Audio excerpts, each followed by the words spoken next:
akkas ture jaarraa 16ffaa keessa yeroo Oromoo muuvimentii isaan jechuudha. Oromoon addunyaa kanarraa bakki garaagaraa jiraachaa tureera jechuudha.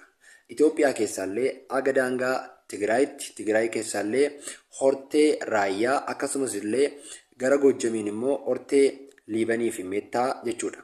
Kana waa malee hin kaafne Oromoon gootota baay'ee qaba. Isaan keessaa Balaay Zallaqaa Qilxuu isa tokko.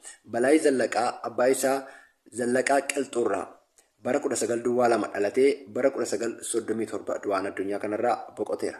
Balaay Zallaqaa Qilxuu goota Oromooti.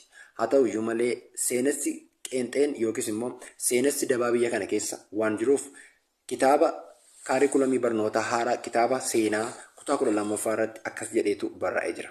Kan ammaa jechuudha. Balaay Zallaqaa Patriotic Resistance was in Goojjam jedha.